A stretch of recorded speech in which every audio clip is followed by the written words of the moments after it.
Felix traveled, whoops, Apel, to see a football game. While I was there, Pangchan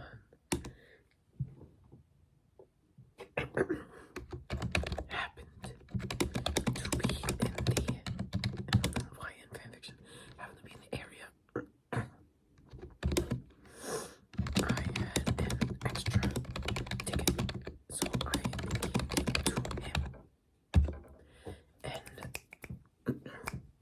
I love when my computer, okay, I was gonna say I love when my computer freezes. Here we go.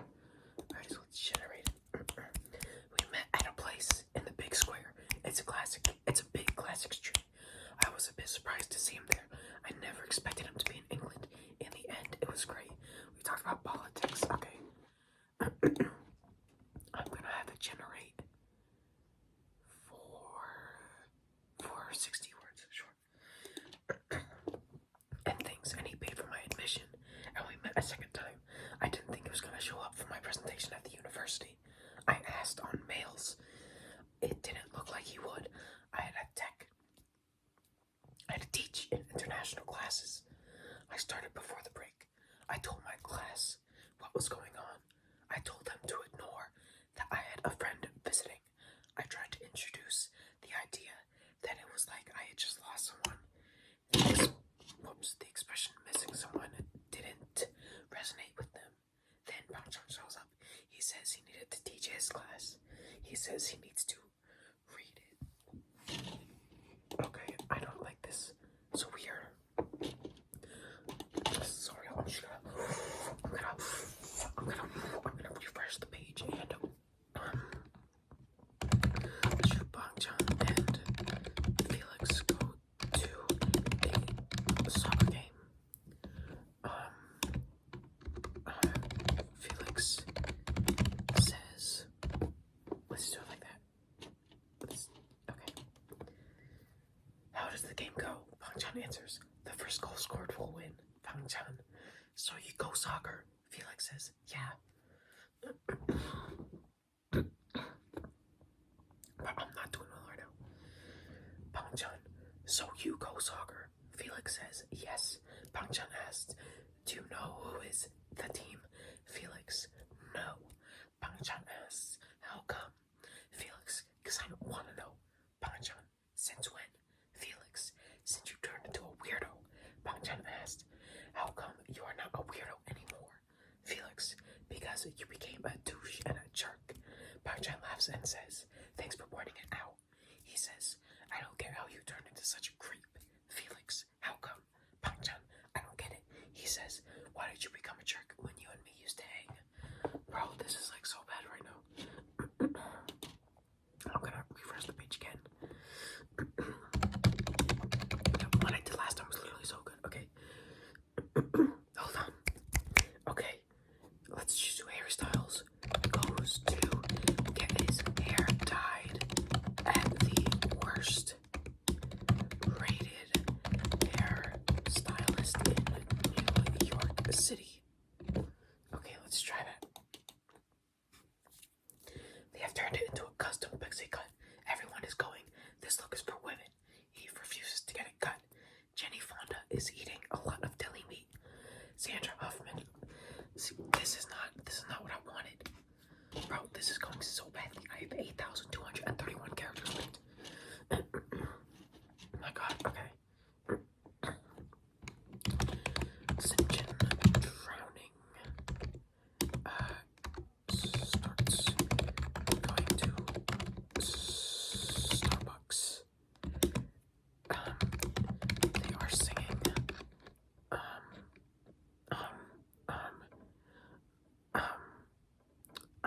I literally can't think of any song. Gold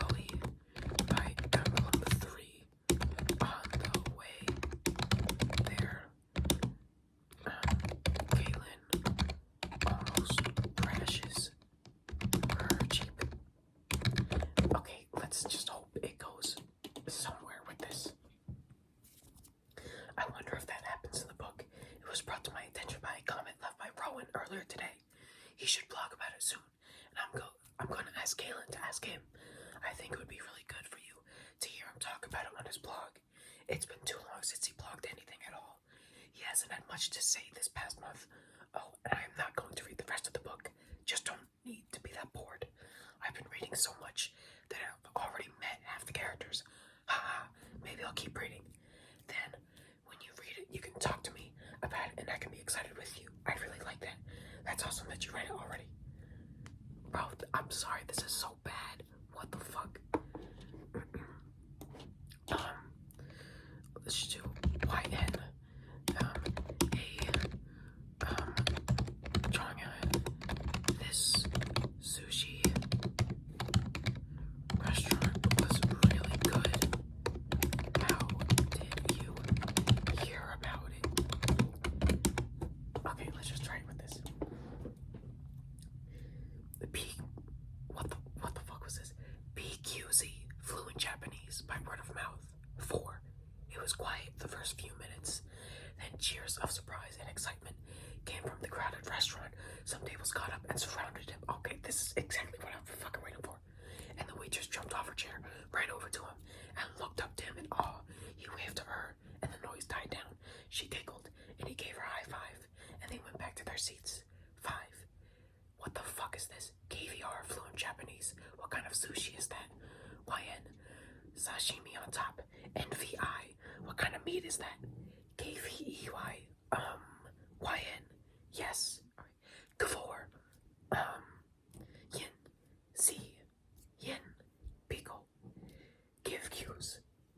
Sounds like it would be good. 6. Tin. Fluent Japanese. Wow. 7. Tin. Fluent Japanese. So, how do you know them? 8. Tin. Fluent Japanese. Oh, that's not. You're going to get stabbed with a knife. Watch out. TN pushes. God, this had a promise at first. He falls. Fluent Japanese again. 9. Evelyn. Fluent Japanese. So, you have a friend who is Japanese. Fluent Japanese. Now, what kind of country you're from? Evelyn, NJ, Evelyn, SX, 10, fluent Japanese. He's a bit drunk right now. 11, Evelyn, fluent Japanese. Wait a minute. Tien pushes Chang'an. He falls. Tien, again. 12, Evelyn, fluent Japanese. He just started to talk a bit. 13, Evelyn, fluent Japanese. He's really drunk. 14, Tien, fluent Japanese. Why would he get drunk at his own birthday party? 15, Evelyn, NJ. 16, Evelyn, fluent Japanese. Have you been drinking? Tien says. 16, Tien, Oki. 17, Evelyn, fluent Japanese. Oh, very good. 17, Tien pushes Chang'an again. He falls. Bro, hold on. This was literally going. This was going so good at first. Have it like cut off from the chair. Okay, hold on. I'm gonna try this again. We still have 6,015 characters left to make a good story. God, how the fuck do I even how do I even prompt? Chang'an and DK went to a sushi restaurant. They Thank you said it was really good, so they decided to check it out.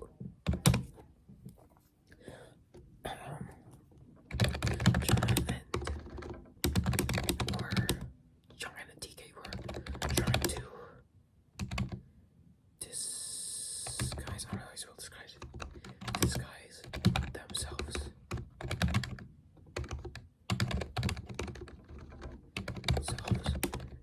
But some other customers were catching onto their sus actions. Okay, let's see where it goes from here. Chang'an and DK talked about when Chang'an and DK talked about Wenna and who the guy was that she said she really loved. They all started talking about how Wenna is probably dating, or at least having a relationship with the girl in the club. They got really in depth about the members of the club said that the room will be open on November 3rd. The group left the restaurant to buy some pink juice to cool off from the restaurant. TK said that everyone in the club is trying to make all their bodies look so sexy. TK felt like a sex goddess. When I saw the Yahoo group and found out that the cafe where she met Wen is where the Yahoo gives drinks and tango to people. She went to the cafe and ordered a tango drink. She said she didn't understand what everyone was talking about, but she said that they just started dating someone, so she thought she should take him somewhere cool. Tango was being served in some places with the Yahoo members' faces on them, and Wen thought that Wen must be one of them. I really shouldn't have done a talking video, but let's hope that this goes somewhere. Tango was given to everyone at the club. A girl at the club kept giving Wena drinks. Wena kept saying she should go to the bathroom, but the girl said that it was okay and that Wena didn't need to go. Wena drank her Tango drink and said it was delicious, but she didn't feel good. She said she thought she was going to get a drink, Sinnoh style. Wena said she wanted to go get some fresh air. She told the girl to get her some drink, but she was told that Wena wasn't drunk and that she wanted to go meet Wen. Wena said that she should go somewhere more nearby. Wena went to the 4chan cafe and saw Yahoo members walking in. She said that she's pretty sure she knows one of the guys, and she was determined to find out who the guy was. She looked at the pictures and saw the guy she's pretty sure she likes in one of them. She was in a trance. She couldn't think of anything. She wanted to sleep. She told herself that she shouldn't drink Tango and Tango.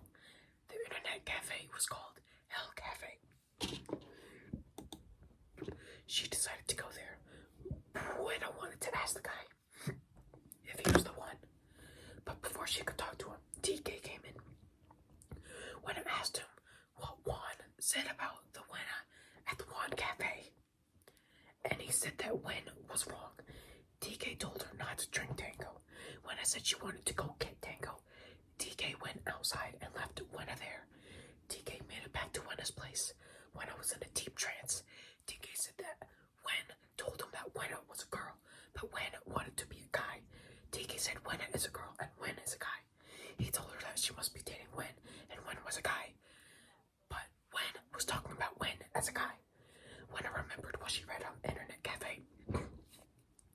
She went to the toilet and washed her mouth out with salt water. She felt terrible for drinking Tango. She said that Wen wasn't Wena. She didn't do anything wrong. TK went back to Wena's place and Wena was gone. TK asked the girl who was cleaning up if Wena wasn't around. She said no. TK took a photo of Wena's name tag and put it in his phone. Okay, now we're getting somewhere. He told the girl to call him if she saw Wena. TK sat down at Wena's cafe and read her Yahoo group. He looked at Wena's picture and saw a blue hand on her face. Wena's online friends were wearing a blue bandana. Wena was eating Tango. Wena asked if there was any food at the cafe, but they said that they had ran out. She wanted to find some more. She asked the girl at the counter what was on the menu. The girl said that they weren't serving any food, but Wena was able to get anything she wanted. TK realized that Wena was in a Tango coma. TK found a club and went inside. He sat down and took a sip of his drink. He saw Tango coming out of a few girls' bodies. He was drinking the tea. The tea smelled sweet and went down his throat. He realized that the tea was Tango. He looked around and saw many club girls drinking Tango.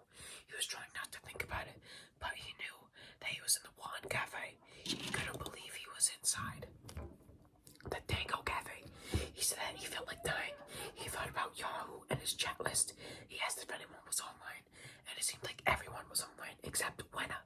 He searched for Yahoo forums and found a forum where they were discussing the Tango Cafe. He started reading. He read a few updates. There was a girl who claimed that Wena had bought her a drink with Tango. The girl asked if Wena was doing anything at the Juan Cafe, and someone said that they were drinking from the Tango teacups. They also talked about not touching the tea. Someone asked Wena about her name tag. Wena's name tag fell on the floor and someone stepped on it. Wena started to think about that Wen always wanted to go to the Juan Cafe, but Wen was a girl. She couldn't breathe. TK saw a few white hands covering the eyes of the club girls. They were carrying another person. Lena suddenly woke up and tried to get him. She said she wanted to go home, and she had a feeling that something bad had happened. Of course, we get to the good juicy bits when I ran out of characters. Lena was dragged by the hands out of Dango Cafe. She was brought into the supermarket. I don't want to say that. And the girl took her to the canteen. They had her in a fridge and were putting pieces of bread in her mouth. She tried to bite them off, but she couldn't. She couldn't breathe. They poured water into her mouth. She tried to spit it out, but her mouth was filled with water. They took her to the kitchen and threw her in the cauldron. They were throwing boiling water on her. She tried to breathe, but it didn't help. She was put into a big pot and was being heated up. It was white hot. She was set to boil. When I remembered everything that happened in the Dango Cafe, she was forced to drink Dango, and then she spit it out. She remembered being scared of the fire, but she couldn't get her breath. DK woke up and realized he was wet. He looked at his shirt, and it was wet with blood. DK was holding his arm. It was throbbing. DK went to get a bandage and alcohol. He came back to take a look at his arm. He felt to his stomach. He felt his stomach to see if he was still sick. He felt like he had to vomit, but he couldn't. He didn't feel better. DK looked at the dagger. It was still inside his leg. DK remembered the previous day. He had been with DK on the way to college. DK remembered being shot by police. They had shot at him. He saw Lena running away from the police. DK wanted to follow her, but he couldn't go back to school because there was a white girl there. DK looked at the girl and saw her eyes. They were as cold as the ocean. DK could hear the white girl screaming. He saw Lena try to run away, but she was being chased by police. DK tried to stop police by shooting at them. Okay, DK. DK shot at a police officer until he fell to the floor. He realized that he couldn't shoot anymore. DK asked if there was anyone else in the Dango Cafe. They said that there were a few people, but he couldn't hear their voices. And that's the end of what I have. But holy shit, wait, this is like interesting. This is a lot more interesting than the last video I did. And I hate that we got there at like the very end, of course. But hopefully y'all enjoyed this again. Sorry to start out shit. And if you could hear my neighbors, I'm sorry. But this was like kind of interesting. It got interesting towards the end. So if you liked it, like the video, comment, whatever. Subscribe too. Thanks. Okay, first of all, sorry my neighbors are being really fucking loud right now, but like I gotta film this video now. So if you hear them, try and tell me what they're saying, because